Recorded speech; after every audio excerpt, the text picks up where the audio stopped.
Ya, terima kasih para penonton Dama TV yang selalu damai di hati. Terima kasih ya, Anda selalu tidak lupa setiap hari Kamis jam 4 sore dan Senin jam 4 sore selalu di depan Dama TV yang selalu damai di hati. Para penonton Dama TV yang kami muliakan, hari ini kami akan mencoba Anda yang merasakan, andai kata ini masakan ya. Yang satu adalah guru musik modern dan yang satu adalah seniman sekaligus budayawan yang menghayati akan dunia klasik seni termasuk mocopat. Apa mocopat itu nanti biar dijelaskan pada yang bersangkutan. Dan para penonton Dama TV yang kami muliakan, hari ini daerah kita di Lembah Harjuna ini kelihatannya sangat istimewa sekali. Kemarin ada yayasan yang namanya Yayasan Bunda Ratu Sarinah Soekarno Putri ya, mengundang seluruh tokoh-tokoh se-Indonesia di Sumatera, dari Kalimantan, dari Sulawesi, dari Timur, ngumpul di BLK sana ya, pinjam tempat di BLK. Tujuannya apa? Berbicara masalah masa depan perekonomian kerakyatan. Dan kelihatannya sekarang ini mereka lagi rekreasi di kiri kanan sini, entah ke Batu, entah ke Sogoriti atau ke mana ya, enggak tahu. Tapi kemarin kakek juga diberi kesempatan untuk memberi satu ulasan di sana tentang sisi budaya yang mendasari kehidupan. Para penonton kami ada yang kedua adalah suatu peristiwa yang istimewa juga karena akhir-akhir ini Singosari diharapkan menjadi fokus sentral spiritual. Dan kebetulan beberapa hari yang lalu kami datang di salah satu tempat di Batu malam hari. Waduh, kakek ini kan kalau bernapas itu menggeh-menggeh begitu karena sudah tua ya. Dan akhir-akhir ini karena seharusnya pasang ring jantung, tapi karena batu-batu di jari-jari saya ini menghindari ring ya. Saya datang di salah satu paguyuban namanya Padange Ngati. Waduh, di Batu sana seger banget. Saya tidak kedinginan, tidak tahu, nanti biar diceritakan. Tempat itu kok seger banget dan tidak ada satu orang pun yang terjamah corona ya. Oleh karena itu biarlah memperkenalkan diri dari yang ada di tengah ini. Selamat berjumpa lagi dengan saya Ki Sutopo, berdomisili di Batu Temas, tapi kelahiran Desa Bumiaji tanggal 26 bulan 10 Romo tahun 1962. Waduh. Jadi usia sudah 59 kurang 2 bulan. Wah, masih nanti, remaja. Purna tugasnya nanti tahun 22 itu bulan 10. Saya menggeluti mocopat ini ya ingin saya itu biar berumur panjang. Berumur itu panjang ya. Bukan berarti tidak mati. Kalau mati itu sudah ketentuan dari Yang Maha Kuasa, Romo. Iya. Tapi saya ada kenangan karena saya seorang pendidik agar murid-murid saya itu mengetahui. Jadi suatu saat akan ingat, entah 25 tahun, 30 tahun yang akan datang, ingat dengan saya, oh saya pernah diajari nembang sama Pak Guru saya. Oh, iya, itu iya. Romo yang menjadi dasar. Nanti bisa dipraktekkan ya nanti ya. Bisa Romo, bisa Romo. Nah, ini sekedar perkenalan. Kalau punya anaknya 4, yang satu Eko Fendi Baskoro, memang Jawa Romo. Yang kedua David Dwi Siskawardani, sekarang jadi dosen. Yang nomor 1 ya sudah, yang ketiga ini sudah lulusan Sarjana Peternakan. Yang keempat ini masih baru semester 7 Romo. Waduh. Ya pangestunipun wong guru nyekolane alhamdulillah gitu Romo. Pangapunten. Itu sekedar perkenalan dari saya, kami mohon maaf yang sebesar-besarnya. Monggo kalajeng. Sebelum nanti beliau mempraktekkan, sekarang akan diterangkan dan sekaligus memperkenalkan meskipun berkali-kali juga di Dama TV ya, tentang sebenarnya apa ya sing dimaksud modern itu, seni modern itu. Monggo, silakan Mas. Perkenalkanlah ya, nama saya lengkap Sarbini Kuswantono Romo. Sebetulnya nama Sarbini itu pada waktu saya lahir itu pemberian ini nama itu pemberian ini apa itu Mbah ya. Simbah dari bapak saya. Ya sempat terjadi ini perdebatan. Kalau kakak-kakak saya itu saya mau dinamai Kusbini supaya ini apa itu ada penerus komposer. Kan ada pencipta lagu Padamu Negeri itu Kusbini. Tapi bapak enggak, ini dikasih nama Sarbini aja karena saya sangat mengagumi figur seorang Jenderal Sarbini. Oh iya, ada Jenderal Sarbini. Ada Romo ya Jenderal Sarbini? Oh ada. Kalau saya buka sejarah itu salah satu sahabat Pak Harto juga. Iya. Jenderal Sarbini lahir di Temanggung itu. Dan saya alhamdulillah dikaruniai istri baru satu Romo. Baru satu ya. Ya pokoknya di wet loh ya. Satu wet. Terus anak dua, yang pertama kuliah di UB, kok kebetulan sama dengan putranya panjenengan Pak, di peternakan, semester 5 ini. Dan yang kedua, yang pertama nama Muhammad Hafiz, ini ya Muhammad Firhan Hafiz Witatama ya. Yang kedua Muhammad Yildan Kelvin Maulana ya.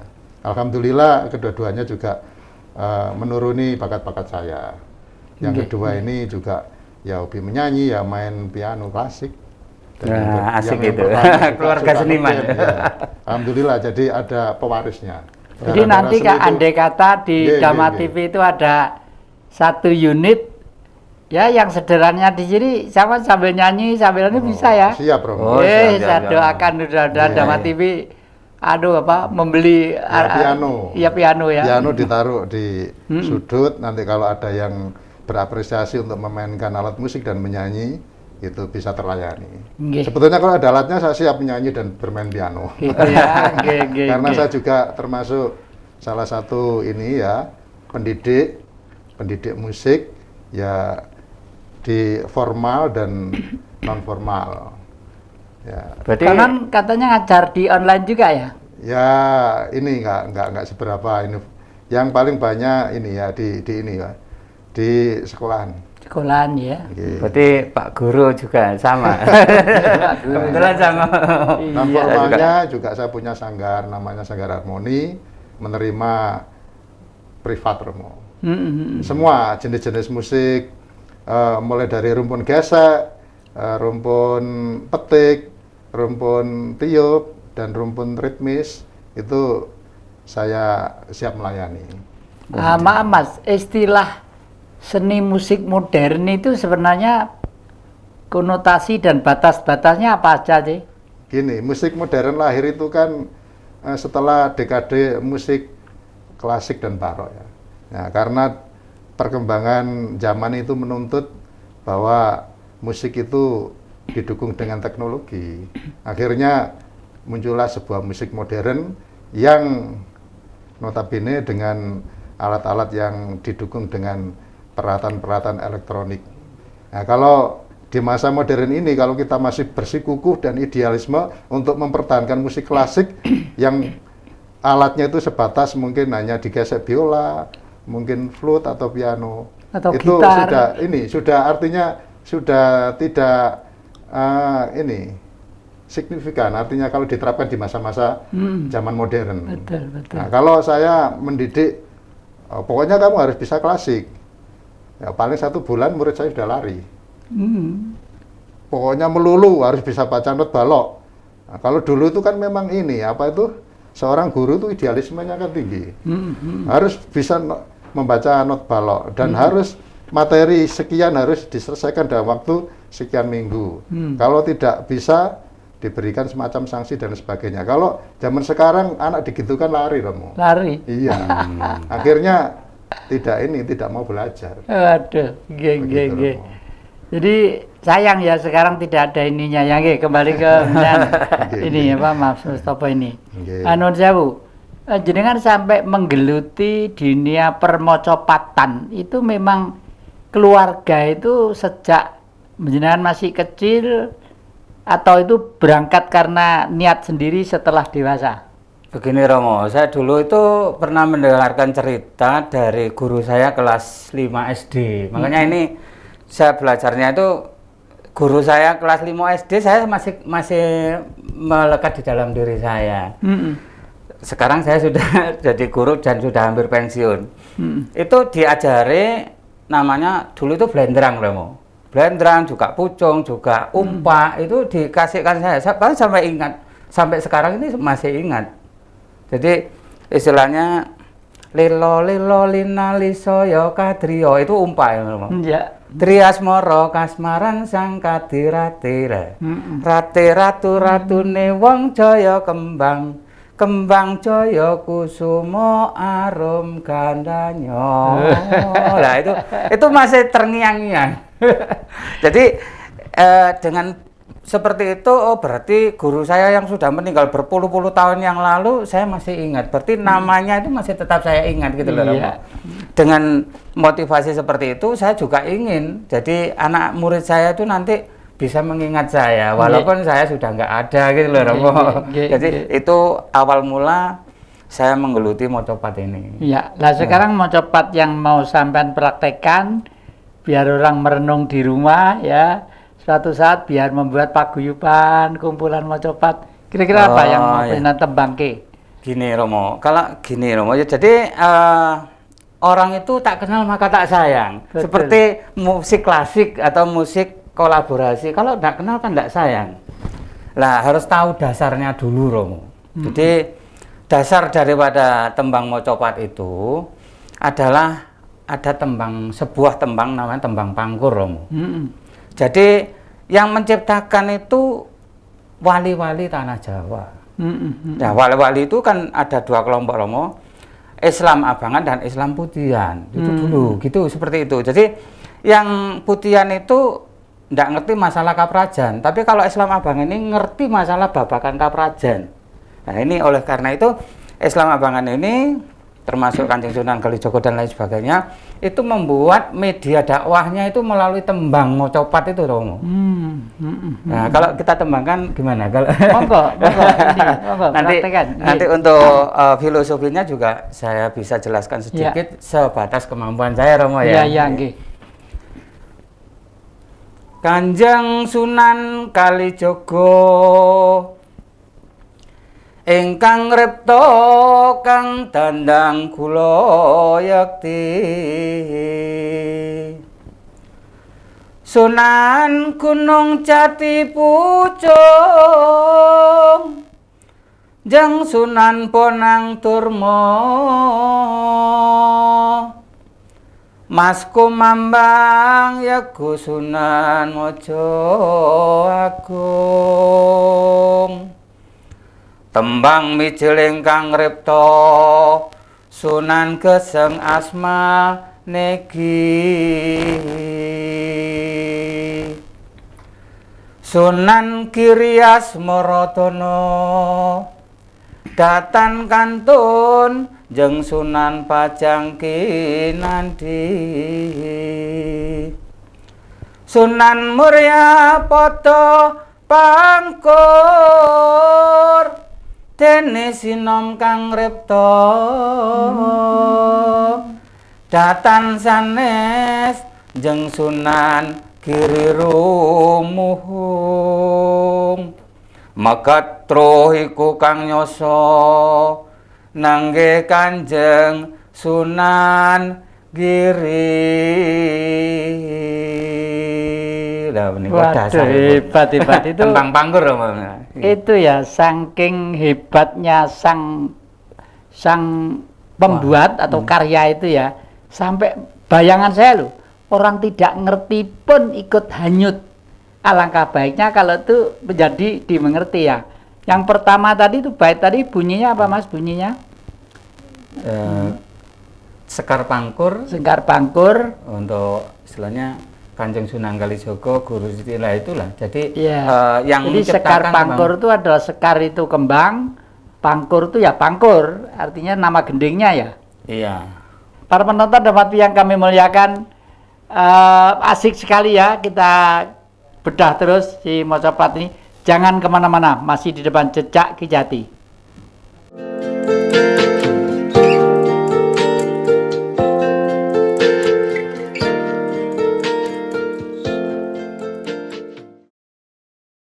Ya, terima kasih para penonton Dhamma TV yang kami muliakan. Kita udal-udal karya leluhur yang berwujud tembang ini kelihatannya salah satu fondamen budi pekerti untuk masyarakat secara umum, tidak memaksa, bisa dirasakan, enak, masuk ke dalam hati. Ye.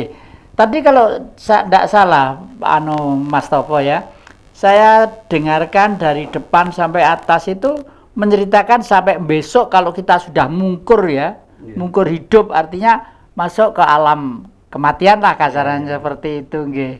Nggih. Lalu penjenengan ada bait apa yang kira-kira penjenengan tersentuh dalam bait-bait itu kira-kira apa? Gini Romo, jadi ini sedikit mau saya ulas bahwa 11 tembang Mojopahit itu adalah merupakan suatu proses kehidupan di mana mulai dari dalam kandungan sampai meninggal. Ini kan tertuang di dalam karya tembang Mojopahit itu. Jadi satu misal ngaten Romo. Jadi kalau diurut itu gini Romo, Mijil. Mas Kumambang dulu. Jadi Mas Kumambang itu adalah di mana masa bayi itu masih di dalam kandungan Romo. Tapi ada beberapa versi yang menceritakan Mijil dulu karena sudah di alam gelar. Tapi kalau saya pakai yang Mas Kumambang dulu. Di mana Mas Kumambang itu dalam kandungan itu ada proses yang namanya tesing dumadi. Itu saya menemukan sebuah buku tesing dumadi itu terdiri dari 27 tembang sinom, 28 tembang pangkur, dan 32 tembang Asmorodono. Itu ada itu bukunya Romo. Terus kemudian Mijil. Mijil ini adalah lahir Romo. Lahir lanang atau lahir wedok? Lahir lanang ya biasanya di istilahnya kalau saudara kita Islam di Islam itu dibelehne wedi seluruh. Lahir wedok pada siji gitu ya. Gitu ya. Biasanya begitu. Terus kemudian setelah kelahiran ini kinanti, asalnya balita, dituntun ke TPQ, dituntun ke playgroup, dituntun ke TK, SD dan lain sebagainya itu Romo. Di dalam masa kinanti inilah yang sangat berperan sekali Romo.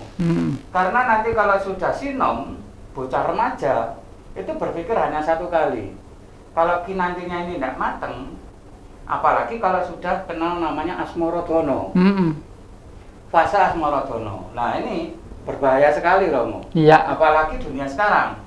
Dunia sekarang ini kalau tidak dibentengi dengan pitutur-pitutur sing luhur, ya, akhlakul karimah itu nanti akan berbahaya sekali masa kehidupan yang sekarang ini.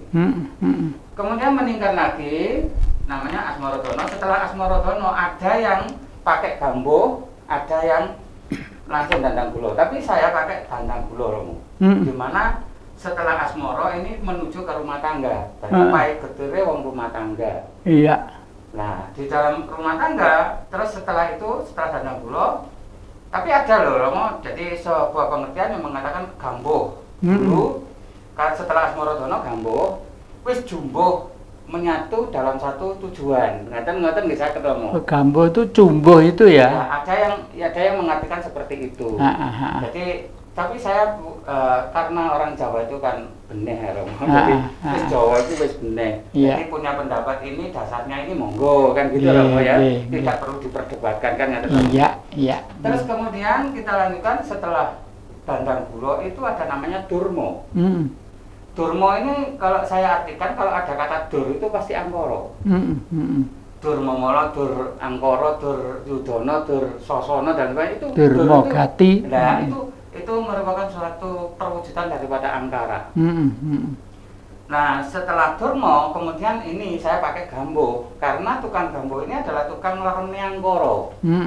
Kalau di dalam kesenian jaranan atau kesenian pencaksilat bandengan, tukang gambo itu adalah orang yang sudah mumpuni di mana untuk meredakan amarah. Jadi sing dadi diwarasne. Dadi itu kan angkoro ya. Iya. Nah, terus kemudian setelah Durmo, gambo, setelah gambo ini pangkur. Pangkur ini saya artikan pangudi Quran. Kenapa kok saya artikan pangudi Quran? Dasarnya adalah para wali tadi yang bikin. Lah isinya tembang atau kidung itu adalah iki dongo. Tangkur itu pangudi Quran. Jadi kita harus tata-tata, usianya sudah 60 lebih, noto-noto calone balik ini sama opo. Nah, setelah itu ada namanya megatro, setelah tangkur megatro, setelah megatro kemudian pucung selesai bicara. Iya. Karena dipocong itu ya. Iya. Berarti tugas kita di alam dunia ini. Terus ini Mas, sedikit Mas. Kemarin itu saya lihat, saya mah juga sangat aktif di paguyuban di Batu yang namanya Padangi Ngati ya. Saya lihat itu kok orang sepuh-sepuh berbusana tradisional semua dan kusuk dan waduh dengan gerak-gerakan yang kompak tentang doa-doa itu pencetusnya siapa itu Mas? Gini ya, pencetusnya ya Mbak Romaya Sutrisno itu. Dia membuka suatu paguyuban. Kalau kita di situ kan salah satu tombolnya hati itu kan, nah itu jadi mencari tombolnya hati. Dikir wengi itu saya dikir wengi lakonono. Nah, jadi kita di dalam waktu malam tertentu ada yang hari 40 dan lain sebagainya, malam Jumat Legi, malam Jumat Kliwon, malam apa itu ada hari-hari tertentu yang bisanya itu rutin. Malam kemarin itu malam Sabtu Pahing loh. Sabtu Pahing karena di situ adalah Sabtu Songo Pahing Songo, istilahnya di Norojo. Nah itu ada kesempatan untuk kita berdoa bersama. Kalau begitu saya datang kemarin termasuk untung ya, karena Sabtu Pahing itu ya. Iya, malam Sabtu Pahing desa doa bersama. Pangapunten Romo. Nah, saya akan bergerak ke Mas Arbini nih, Mas. Apa yang disampaikan Mas Topo tadi itu penjenengan yang bergelut di dunia seni modern itu nyaut pada kira-kira. Ya, gini Romo ya. Pada prinsipnya harapan saya pribadi ya, itu akan terjadi semacam justru kolaborasi ya antara musik etnis yang dipelajari oleh ini Kitopo ya dan musik modern. Nah, selama ini masih belum banyak ya diwadahi kolaborasi antara etnis dan modern itu. Ya, supaya apa? Supaya kultur etnis itu tidak tenggelam di telan masa. Karena di masa-masa modern seperti ini banyak anak-anak itu lupa dengan budayanya sendiri. Lebih cenderung atau lebih tertarik mempelajari musik modern. Kalau sudah belajar musik modern seperti musik-musik barat dan lain sebagainya itu merasa dirinya itu bisa dibilang keren. Kalau suruh menyanyikan lagu-lagu seperti Dera, Tembang Mocopat, apa sih musik jadul. Nah, ini harus kita berantas sebagai seniman saya ya. Bagi musik itu yang penting itu jangan sampai musik kita sendiri yang artinya tinggalan luhur itu jangan sampai punah. Mari kita pertahankan nilai-nilai budaya leluhur. Mas, kalau keroncong itu termasuk apa? Grup keroncong itu kan waktu itu sangat sangat artinya tanpa kabel ya. Waktu gitarnya masih gitar yang akustik itu ya. Itu keroncong itu termasuk modern apa termasuk klasik? Kalau musik keroncong itu secara instrumen itu masih cenderung memakai alat-alat musik klasik ya, kayak gesek biola, flute, dan mungkin perkusinya nggak terlalu pakai yang modern, nggak pakai drum gitu. Masih mencerminkan musik klasik kalau dari sisi instrumennya. Tapi pada masa modern ini musik keroncong sudah banyak dikemas dengan musik modern. Betul. Kenyataannya sudah banyak musik keroncong berkolaborasi dengan musik-musik band, dan sekarang juga ini ya saya juga sangat bangga dengan perguruan tinggi seperti UB itu ini ada ternyata sekarang mendirikan semacam kegiatan musik yang memperdayakan musik keroncong di lingkungan mahasiswa. Begitu. Iya. Dan saya lihat viral itu di barat itu justru gamelan itu dikombinasi sama musik modern ya, menjadi bagus, idenya juga bule, pengendangnya bule, anunya bule, terus campur bagus sekali gitu loh ya. atur instrumennya. Kebetulan itu yang zaman-zaman kuno yang bangsa kita ndak nyimpen, misalnya gamelan Mojopahit ternyata masih disimpan di luar negeri. Waduh, bagusnya, bukan main bagusnya. Ini kekayaan bangsa kita ya, Romo. Kekayaan bangsa kita, nggih. Dan memang kan begini, Romo. Nggih. Seperti musik. Ya, sementara kita adu dulu, lagi sama lanjutkan ya. Ya, para penonton Dharma TV yang kami muliakan. Masa depan anak-anak kita itu didorong oleh budaya seni, itu biasanya mempunyai karakter yang lembut, halus, dan berkepribadian. Jangan kemana-mana, masih di depan Jejak Ki Jati.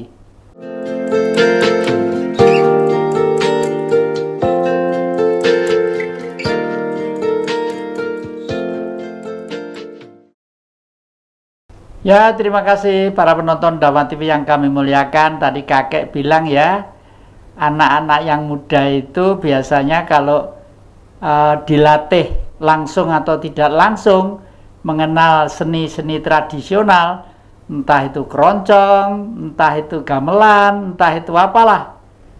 Mungkin kalau di Batak juga ada sendiri, tapi yang klasik biasanya, yang klasik itu sangat dipengaruhi oleh nuansa peralatan dan nuansa bunyi yang tidak jauh dari karakter perkembangan manusia-manusia di tempat itu juga ya. Misalnya kalau di Dayak ya ada sendiri, yang itu di Papua ada sendiri, di sana sendiri. Itu semua bagus-bagus semua. Kalau ini dikembangkan, bagaimanapun akan membuat karakter budaya secara nasional sehingga mempererat persatuan dan kesatuan. Ye. Mas Arbini, tolong jenengan sekali lagi jenengan beri gambaran kepada anak-anak kita tentang selama ini yang penjenengan cermati anak-anak didik Mas Arbini yang bergelut di bidang seni modern misalnya itu ya, dengan anak-anak yang tidak sama sekali mengenal dunia itu, perbedaannya apa, Mas? Oh, jauh sekali, Romo. Saya mau menyampaikan secara edukasi ya. Penelitian, sebuah penelitian yang diselenggarakan di Universitas Airlangga itu sekitar tahun 90 berapa. Saya masih menyimpan arsip koran Jawa Pos.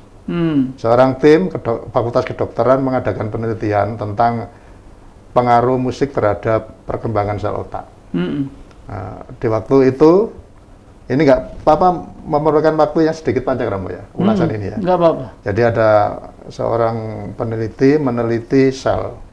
Sel ini diteliti, dipengaruhi oleh keempat jenis musik. Yang pertama musik klasik, yang kedua musik pop, yang ketiga musik dangdut, dan ketiga ini tidak dipengaruhi musik. Yang menjadi objek penelitian yaitu binatang tikus. Kalau meneliti sebuah sel pada manusia kan nggak mungkin, Mo. Kan nanti setelah penelitian akan melihat perkembangan sel itu kan akan dilihat selnya, kan pada manusia nggak mungkin. Akhirnya sebagai medianya tikus. Ada empat ruangan ini. Ruangan satu dimasukin tikus, berjumlah 10 tikus, dikasih bunyian musik klasik. Ruangan 2 dimasukin 10 tikus, dibunyikin musik pop. Ya. Oh, sorry. Musik karawitan, Romo. Ya. Yang ketiga diberikan musik dangdut, dan yang keempat ini tidak ada musik sama sekali. Nah, yang musik klasik itu menunjukkan perkembangan sel yang luar biasa di sel otak tikus itu. Yang menduduki ranking kedua yaitu musik karawitan, yang ketiga musik dangdut, dan yang paling sedikit itu tanpa musik. Dari situ setelah dipresentasi, musik klasik menduduki peringkat yang paling tinggi. Jadi kenapa? Ini sudah saya terapkan pada kedua anak saya. Di saat istri saya hamil, mulai 1, 2, 3 bulan sampai lahir itu, saya selalu untuk menandungkan musik klasik. Ya alhamdulillah, Romo, anak saya prestasinya luar biasa. peringkat 1 terus. Wah, Sekolah. hebat ini ya. Untuk sekolahnya nilainya matematika tuh nggak pernah 9, 10 terus. Hebat. Ini Iya. membuktikan bahwa memang pengaruh musik itu luar biasa. Dan musik juga bisa membentuk semacam karakter. Nah, karena apa? Sebuah syair kalau dimasukin unsur melodi lagu, hasilnya sudah barang tentu beda, Romo. Ya, dan itu secara tidak langsung bisa digunakan sebagai media pembelajaran atau dakwah ya. Misalkan dakwah tidak harus ini orasi berpidato, tidak harus. Lagu juga bisa digunakan sebagai media edukasi.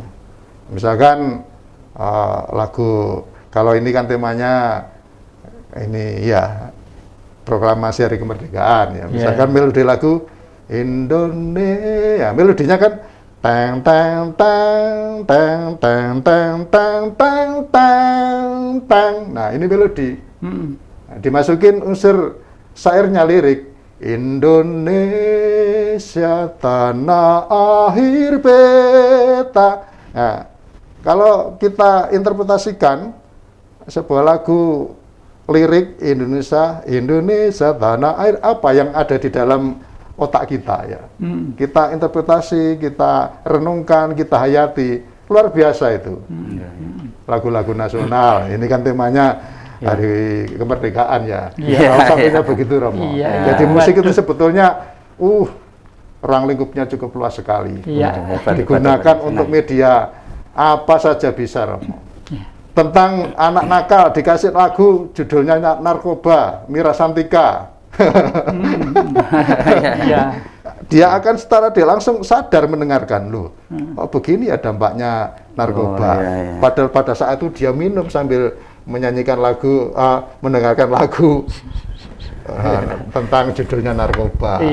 Secara dia langsung akan dia sendiri sadar. Ya, para penonton yang kami muliakan, ternyata pengaruh lingkungan yang khususnya telinga ini didengarkan suara-suara musik ya, mempengaruhi perkembangan otak kita dalam menganalisa sesuatu. Memang betul tuh ya, karena saya kalau begitu termasuk ini ya, termasuk otaknya agak jongkok saya itu. Karena apa? Saya sejak dulu pengen kalau ada gitar tuh pengen sampai membeli itu berkali-kali, tapi nggak tahu iso, Mas. Nggak pernah bisa saya itu. Istilahnya bukan bagiannya, Romo. Iya, itu. Saya juga gitu, Romo. Saya bikin tembang tapi saya nggak bisa seperti ini, seperti saudara kita Pak Sarbini ini bikin melodinya nggak bisa. Saya selalu bikin ini. Juga begitu saya beli, soalnya kalau ada orang viol gitu, waduh. Iya, kelihatannya kok bagus dan indah begitu. Aduh. Beli itu berkali-kali cuma dicentelnya sisi pecah-pecah sendiri. Ini tadi Romo dan sudah menyampaikan masalah tembang narkoba. Ini saya bikin tembang Dandang Kulo Narkoba, Romo. Oh iya, Dandang Kulo tentang narkoba. Iya ini Dandang Kulo Narkoba, Romo ya. Ini saya bikin sudah lama sekali, Romo. Ini waktu itu ada ulang tahun hari narkoba ini, anti narkoba Kota Batu. Saya ciptakan saya karang itu 22 Juli 2018, Romo. Jadi sudah lama. Ini ada 5 tembang. Ya ini gegayutan dengan apa yang dikatakan sama ini tadi ya. Cuma ini jadi kita nggak bisa aransemen lagu. Kalau saya biasanya tampil itu pakai siter, Romo. Dengan teman, tapi siternya ya pakai teman. Jadi yang mengiringi saya untuk nembang Mocopat ini itu. Ini gimana Pak perlu di monggo. Mau saja. Ini Dandang Kulo, Romo. Narkoba iku ngrusak muda-mudi, nyoto gawe hancuring nagara, kang saka muda-mudine bangsa moncong ngreridu kabudayan nagara iki. Nagara Nuswantara bumi kang satuhu. Mula para wong tuwa didik putra wayahe amrih lestari lokara ing beda. Tinulata pramuda-mudi tansah nggugu karsaning priyangga koncatan jati dirine pitutur kang satuhu kang wekane mungguh pribadi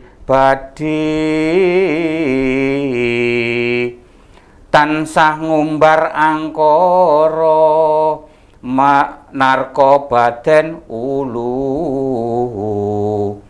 tumindak kirang prayoga kejahatan gegirisi mangsa iki saka daya narkoba. Jatosipun wonten gangsal menika Romo, tapi mangke cekap niku mawon. Hanya yang saya tanyakan ini ya, apa itu kira-kira seseorang, nanti saya tanya tentang dampak narkoba siap, para penonton Dhamma TV yang kami muliakan, jangan kemana-mana, hati-hati ya. Sekarang banyak gangguan kepada anak-anak kita, oleh karena itu harus waspada. Jangan kemana-mana, masih di depan Jejak Ki Jati.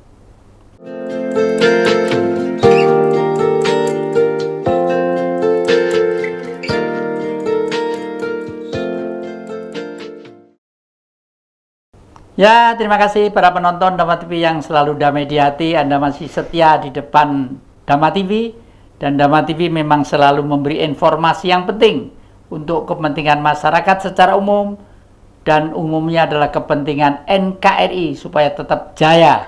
Perilaku dari orang per orang nanti kalau terbiarkan semakin nyimpang dari tujuan kesatuan bangsa ini sangat bahaya sekali. Oleh karena itu saya akan tanya pada beliaunya, Nun Sewu, pengalaman penjenengan sampai membuat lagu itu, sebenarnya dampak dari orang yang kena narkoba dan dia akan kembali menjadi normal kalau dikatakan dia itu sudah boleh dikata istilahnya nyandu ya. Itu kira-kira sampai berapa saat itu untuk normal kembali? Nah, gini Romo, jadi kalau anak-anak yang sudah terkena narkoba itu perlu direhabilitasi, itu membutuhkan waktu yang sangat lama Romo. Karena apa ya, kadang-kadang masih sok ketagihan itu. Ada yang tangannya atau apanya itu disilet, darahnya diminum dan lain sebagainya, itu kan sudah masa depan hancur itu Romo. Jadi harapan daripada orang tua ini nanti akan sudah istilahnya, makanya kita ini harus kembali pada jati diri bangsa. Jangan sampai anak-anak kita ini kenal ya, kalau bisa jangan sampai, apalagi make. Nah ini make, makanya kita harus pandai-pandai selaku orang tua ini.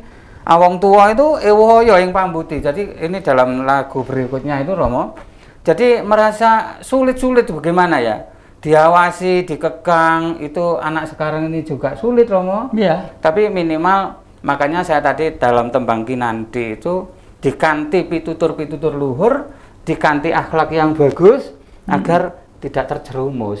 Apalagi masih dalam kandungan seperti yang dilakukan jenengan kalau didengarkan musik-musik klasik. Itu nanti untuk menghaluskan rasa Romo. Nah, iya. Jadi sangat-sangat besar sekali. Terus dari filosofi gamelan itu sendiri juga sangat Romo. Gamelan itu ada dua, yaitu pelok dan slendro. Kalau pelok itu nada tinggi, kalau slendro itu biasanya yang ditutuk itu ada 1, 2, 3, 5 dan 6 Romo. Itu mengandung suatu filosofi yang sangat dalam sebetulnya. Makanya orang itu kan orang yang awam, opo iku gamelan. Ini yang saya sangat marah sekali. Opo iku gamelan. Kalau kolaborasi antara gamelan dan musik modern itu biasanya yang pelok ya. Iya. Umumnya yang pelok ya sih, karena Iya. pelok itu karena ada Jiro lupat monemci gitu. Nah, iya. Nah, ini mengenai filosofinya, Romo. Satu itu adalah mengakui bahwa Allah itu hanya satu.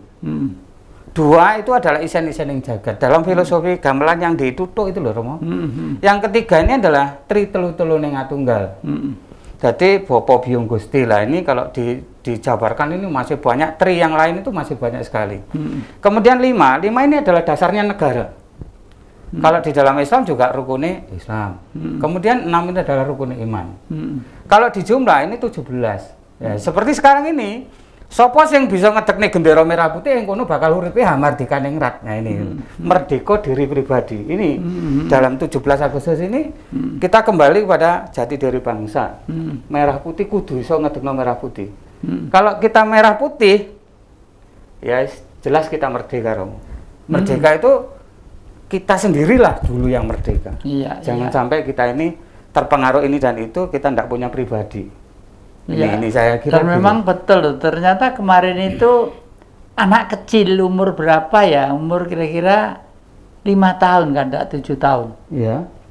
Dia ada ikut upacara, yang upacara itu pegawai-pegawai tiang bendera itu terus ininya jatuh, ininya apa?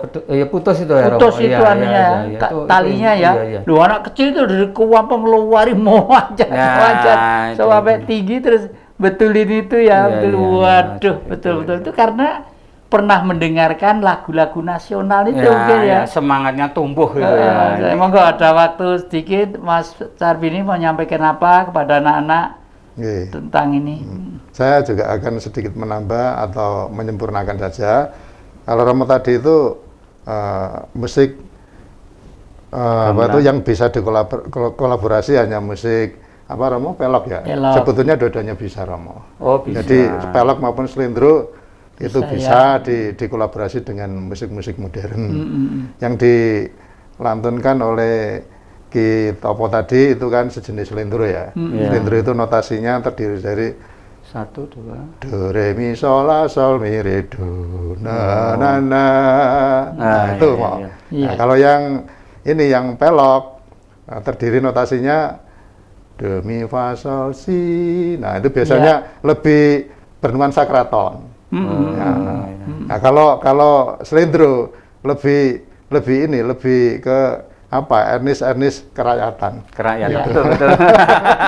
itu secara edukasi. Iya, memang betul apa yang Terus, saya sampaikan itu. Untuk penanaman karakter sangat luar biasa musik itu. Misalkan seorang seniman ingin meluapkan kata-katanya untuk memberantas korupsi. Seorang ini legend pop Indonesia Iwan Fals dimunculkan lagu Bongkar. Itu adalah untuk apa itu mau dalam hatinya itu ingin memberantas sebuah koruptor yang ada di negara ya. Jadi lewat lagu Bongkar. Peduli terhadap lingkungan ya. Uli Siregar ya, banyak lagu yang bertema dengan lingkungan. Termasuk saya juga pernah dimintai SMP Negeri 11 untuk menciptakan lagu tentang lingkungan Adiwiyata. Iya.